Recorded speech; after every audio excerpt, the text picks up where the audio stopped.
What's up, good people? Mark Holmes here, and as always, I want to say thank you all for watching, commenting, subscribing, and being part of the Joe Boo Sports Report. Without you guys, as well as you ladies, you know that this literally does not work. I hope everybody's had a great day. You know, it's crazy how fast things change. And 2 days ago, you guys probably saw me, I was enjoying the snow because we haven't had a lot of snow the last few years. Down here we're in the Shenandoah Valley, so we get more snow here per chance than I would say in Northern Virginia because we're in the valley of the mountains. So we've got the Blue Ridge Mountains that way, and we got the Allegheny Mountains that way and stuff. You know, there's Wintergreen Ski Resort about 25 miles south of us, and about 30 miles north of us, we got Massanutten. So those are places that would typically get snow. But the last few years, it just has not been much. So I was actually enjoying seeing the snow come down. So I was out there, and we had the snowstorm a couple weeks ago, and temperatures were, for here, cold. I mean, we were 20 degrees and colder. But it's amazing because 2 days ago, you guys saw all that snow coming down. We had sleet and freezing rain. We had rain yesterday. And today, literally this morning, I was actually shoveling some snow to help my sister-in-law get out. And by the afternoon, the 9 inches of snow that was here was gone. There's only remnants of where the snow plows piled up a whole lot of snow. That's all that's left. It was literally 56 degrees today, and it felt like spring. It was actually enjoyable to sit out on the front porch and watch the sun go down. And so that's how fast things change. And I've been doing YouTube for quite a while. Now this is not, we'll get to the Cowboys in a minute, and I'm kind of going a long way around to realizing something myself that the Cowboys need to do. Because I've been doing YouTube since really 2016 is when it finally took off. My original channel started out in 2012. And on this channel right now, we have over 71 million views. That means 71 million times somebody clicked on a video that I did, which is insane to me. My original channel, there's like 20 million. So I am literally closing in on 100 million times that somebody has clicked on stuff that I've done. And it's insane. I am so humbled, and I still can't believe that anybody watches me.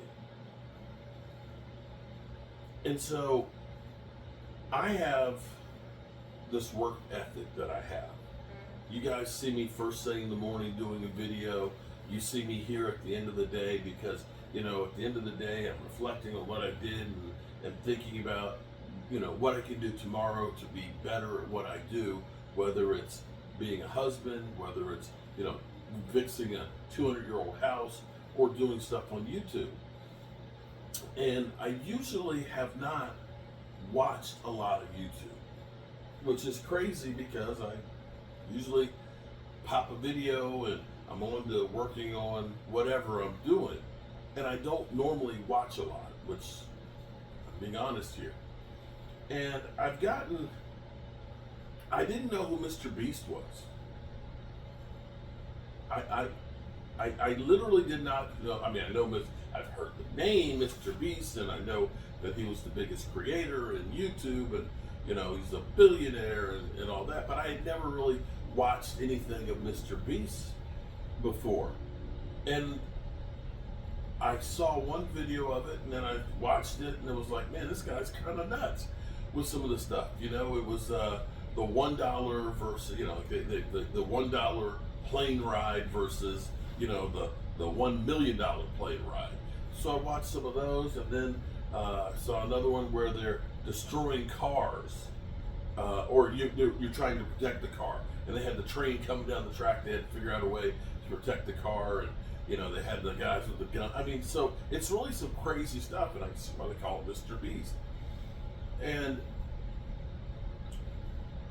Sorry I'm taking so long to get to this, but I was watching one of the videos, and see, here's the thing: I'm doing a channel where I'm trying to tell people some of the things that I've done that have worked well for me, and the things that I try and do. It's funny because I've been doing it for so long. Now they're kind of in vogue. A lot of you guys know I don't do a whole lot of editing. That's called being dirty, dirty style. You just do it, you pop it up there, that way you can get more content in there. The more content you get done, the more confidence you feel, the more content you put out there, the more YouTube gets to know you, in which case they're gonna start sharing. And now of course everybody's saying, you're not too old to start a YouTube channel, you're a wealth of knowledge. Well, I kind of started mine, 10 years ago. I was about late 40s. And this damn fly, I'm sick of this. Oh, I want to kill this fly. I don't see this fly till I start recording, and then he goes for my face. And I won't edit that out. So, now that you're 40 years old, it's not too late to start YouTube. It's like, well, I kind of did. It's kind of when I really started it. I was probably about late 40s and damn near 50. And it was funny because people would always say, don't quit your day job, because you got no hope. You don't know how to edit. You don't know how to upload. You're not pretty to look at. You're just for why are you doing it? And here I am, almost 100 million views later, and it is. But I always, whatever I do, I try and do it myself. Do it all myself.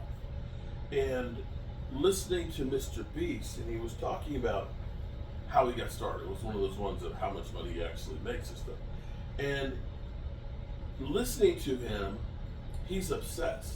A lot of people think, oh, you just put a camera here and, you're done, and let the YouTube money roll in.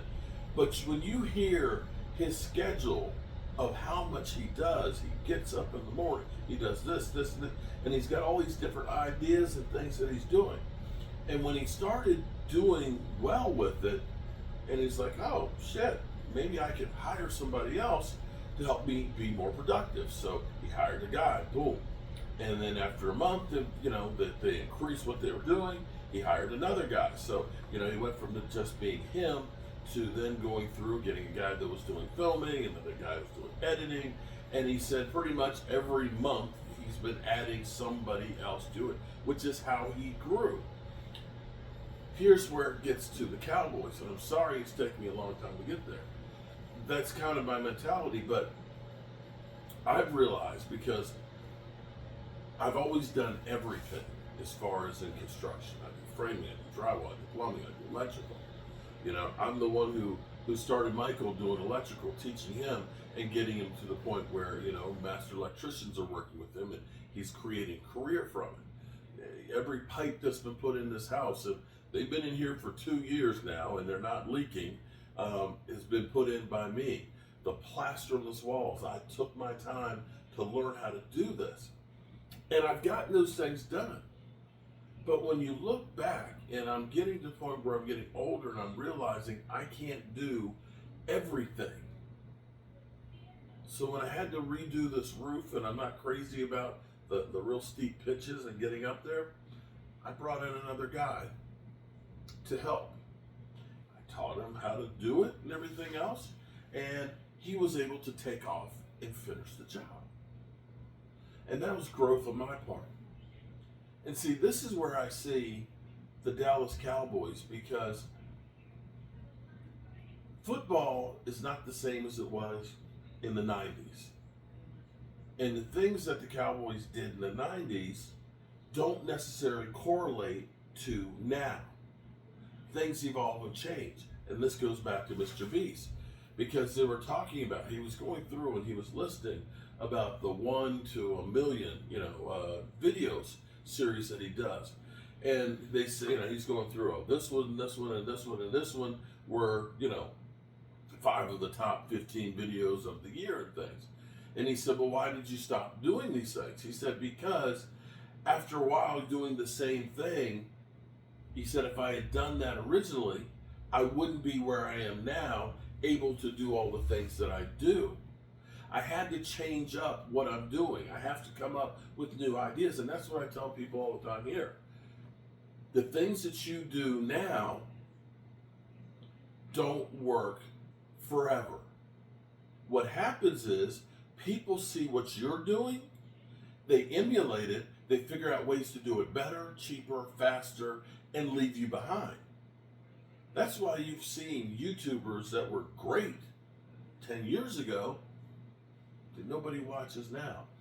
And I've always been the one that's been scared of saying, hey, I'm beginning to make it, and I haven't made it yet, but I don't want to lose that. So I'm always trying to figure out what the next thing is.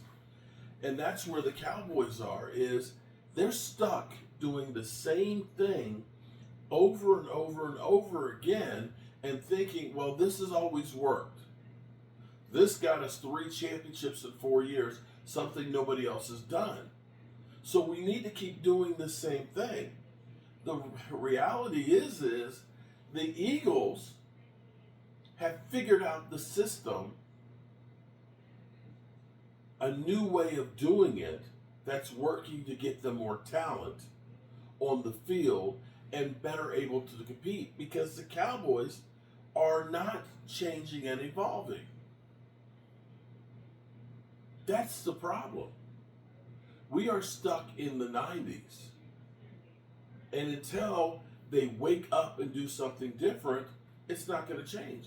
And this is where the Cowboys have to look at it from, you originally were a organization that was worth, $300 million, losing $2 million a month, that now you are a $10 billion organization that has grown and grown and grown, but you're still trying to run it like Mr. Beast by himself.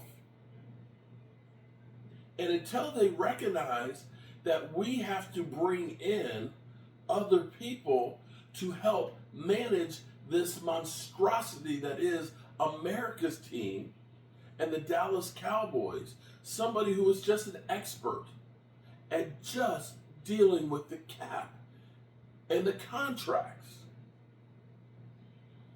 You can't be. Mr. Beast can't be out here scouting locations. He can't be out there filming all of the videos, and he cannot be going through and editing all the videos and be omnipresent as he is. And until the Cowboys realize that having Stephen Jones as the head of, a vice president of operations, and Jerry Jones as the GM, while he's trying to go out here and be a real estate mogul and an oil man and go on, landman and be a television star and have all these things, you're trying to do too many things and you are not growing and developing and staying relevant. That's the problem. That's the problem. And maybe if I were smart enough to find somebody to help me, maybe I could grow. But it was kind of cool to listen to Mr. Beast, who literally gets up and is constantly thinking about doing all these things and constantly is doing it. I was like, my God, I've got a little Mr. Beast in me. Because that's where I'm always thinking. Because people are always like, you put out so much content. Mark Holmes puts out 25 videos a day. It's not 25. It's never been 25. But I'm always thinking, how can I do this better? If I'm doing a live stream, well, there's some people who are going to stay and watch a whole live stream. But there's others that only want to get the Cliff Notes. So I think about things like, I'm doing a live stream here. It's the end of the game. Let me set up another camera so I can capture the last 5 minutes of a game, and I can upload that while I'm still live. And see, it's things like that of thinking outside of the box, of ways of doing things that gets you further ahead. Nobody makes it just sitting on their ass and waiting for things to happen. It's the people who go out there and are creative, think outside of the box, and then put in the work. And herein lies the problem with the Cowboys. When it comes to contracts, we can just wait. We can wait. We'll get it done, when we absolutely positively have to. If it costs us more money, oh well. We'll just, deal with it down the road. We'll restructure a contract, or we'll have to just eat it. As opposed to the Eagles, who day one of tampering are already figuring out who's the next guy that's going to be here and how we're going to pay them, like Saquon Barkley. How can we find a guy who's better than this guy right here? And how can we afford him? How can we get a guy that's better than this one here?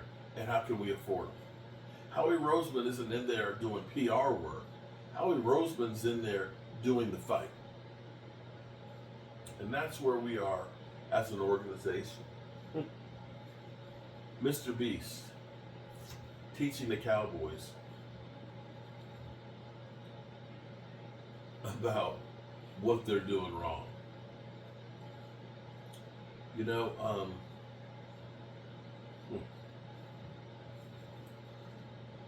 I am very proud of what I have accomplished here on YouTube, but I know it's just the beginning, because there's so much more before I take that dirt nap that I want to do. I don't know what's going on with me. I'm sorry, tonight I don't know.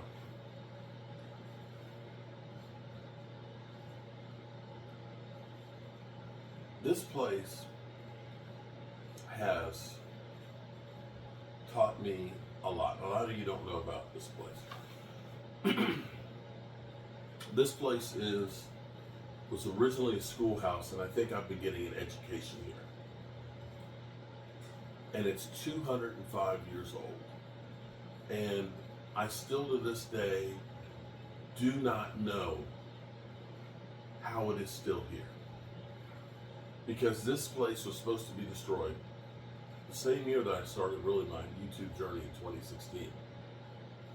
Make a long story short, we were able to stop them from demoing it, and we're able to get it. And the thing that this place has taught me more than anything else is how precious life is, and how we really don't own anything. See, what I mean by that is the old Presbyterian cemetery is right over there. Literally 150 feet away. In that old cemetery, which used to be part of the Bush Farm, all of this was farmland, is Mary and David buried right over there. Mary and David in 1820 sold this land to a War of 1812 soldier, William Brown. William Brown built this to be a schoolhouse and a meeting place for the Masons. Mary and David owned all of this land. Mary and David aren't here anymore. They don't own anything. And that's the reality of life. We sit here, we're fighting for every dollar and things and all of that. And in the end, you need money to make it. You need money to survive. Don't get me wrong. But at some point, you spend so much time chasing money, something that in the end won't matter, that we miss all of the journey of life. And that thing in life is those relationships. Shannon Sharp still I will always remember that Shannon Sharp said and he probably got it from somebody else, but every day you are writing your eulogy. And I believe that. And that's why I try and get in as much every single day.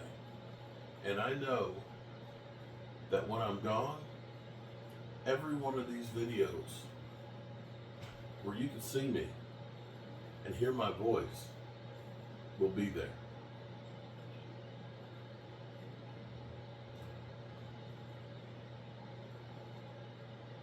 Life is short and life is precious. And make sure the people that you care about know how you feel. I love you guys. And God willing, the Cowboys will wake up and get their shit together. Good night.